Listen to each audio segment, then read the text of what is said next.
Bonjour à tous les Verseaux. En juillet, Saturne rétrograde stationnera chez vous et vous recevrez en milieu de mois la visite de la Lune. Uranus, quant à lui, restera en Taureau et sera également rétrograde tout le mois.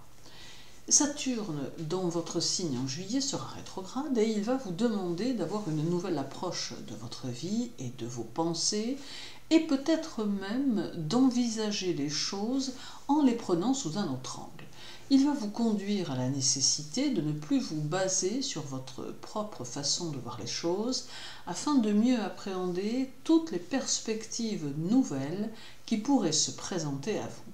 En réalité, en regardant un problème sous un angle différent, Saturne vous permettra d'entrevoir de nouvelles solutions auxquelles vous n'aviez pas pensé. D'ailleurs, le 2, il sera en trigone à Mercure en Gémeaux, ce qui aura tendance, malgré sa rétrogradation, à ouvrir votre esprit pour mieux être dans la perception des situations de manière à en profiter plus efficacement.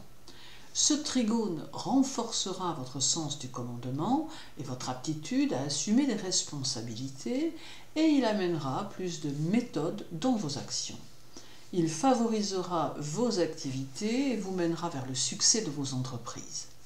Et le 13, il sera au trigone de Vénus, elle aussi en Gémeaux, amenant ainsi une entente amoureuse à laquelle se mêlera un sentiment très amical qui peut laisser penser à de très bons moments de complicité. Ce trigone appelle aussi à une vie régulière et stable. Le 15 et le 16, la Lune sera chez vous et sera conjointe à Saturne tout en étant au carré d'Uranus. Elle va amplifier ce sentiment de liberté qui vous envahit parfois et vous donner un besoin d'être dans des actions qui vous ressemblent, libres de toute contrainte. Elle aura aussi pour effet de vous libérer de certaines de vos inquiétudes et certaines de vos appréhensions pour vous aider à passer les barrières qui pourraient se dresser devant vous ou vous aider à affronter les situations difficiles qui pourraient se présenter. Elle apporte de la combativité et de la détermination. Sa conjonction à Saturne amène néanmoins un courant maussade le 15 qui peut être en lien avec des nouvelles à propos de quelque chose qui pourra vous assombrir. Et le carré, quant à lui, vous conseille de faire le point sur vos finances et de réfléchir à votre gestion de manière à pouvoir lui apporter quelques modifications. Votre maître sera rétrograde et en taureau durant tout le mois de juillet et il aura un peu tendance à brouiller les pistes, à apporter des tensions, des stress pour de multiples choses ou encore perturbera votre quotidien en ne vous permettant pas de mettre la main sur les choses que vous cherchez. Le 9, il sera opposé à la Lune en Scorpion, ce qui pourra bousculer vos ressentis et vous donner des intuitions particulières qui auront tendance à être très puissantes, mais pas forcément agréables. Cette opposition vous permettra aussi de faire une sélection plus élaborée dans vos contacts. Le 10, Uranus sera au sextile du Soleil en Cancer et le 14 au sextile de Mercure, lui aussi en Cancer à ce moment-là. Ces sextiles auront pour effet de favoriser vos décisions de travail et vous permettront de faire de judicieux choix quant à vos objectifs.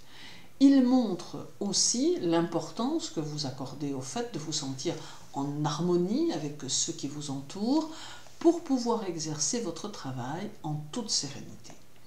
Le Soleil va dynamiser vos actions et saura offrir à votre morale, parfois pessimiste, des moments de luminosité qui vous permettront de retrouver votre paix intérieure. Mercure, lui aussi, vous montrera ce qui est important et ce qui ne l'est pas, de façon à prioriser vos actions. Il y aura encore le 22 où Uranus sera conjoint à la Lune en Taureau, permettant de vous rapprocher de vos proches et de leur apporter un soutien s'ils traversent des moments difficiles. La Lune amène ici un besoin de réalisation sociale qui passera par de nouvelles idées et de nouveaux objectifs qui sauront vous apporter une belle motivation. Il est aussi possible que cette conjonction fasse ressortir des situations qui soit étaient dans l'ombre, soit étaient totalement cachées d'où des décisions qui s'en suivront. Et terminons par le 28, qui verra un carré d'Uranus à Mercure en Lion, carré qui est cette fin de mois, qui en cette fin de mois va perturber l'esprit et surtout les idées, et demande une grande sagesse pour avoir l'esprit clair et objectif. Il faudra fuir l'immaturité mercurienne pour vous concentrer sur la logique uranienne et ainsi parvenir à faire preuve de neutralité dans les situations tout en y apportant votre solution ou en émettant votre opinion. Il peut aussi y avoir en fin de mois quelques restrictions à vivre, et cela dans tous les domaines, restrictions qui peuvent être pénibles mais qui ne dureront pas. En somme, juillet va favoriser une nouvelle énergie qui vous habitera et qui vous orientera vers des transformations intérieures qui découleront des événements extérieurs. Alors certes, il n'est pas impossible que quelques perturbations surviennent en cours de mois, mais vous pourrez les assumer et les vivre au mieux. Votre personnalité est pleine de ressources, ce qui vous facilitera bien sûr les choses. Néanmoins, n'oubliez pas de réfléchir à vos nouveaux objectifs pour la rentrée qui approche ou à vous fixer de nouveaux projets si vous êtes déjà parvenu à concrétiser ce qui était en cours. Merci pour votre écoute, je vous souhaite une bonne journée et un agréable mois de juillet. Prenez soin de vous et à très bientôt.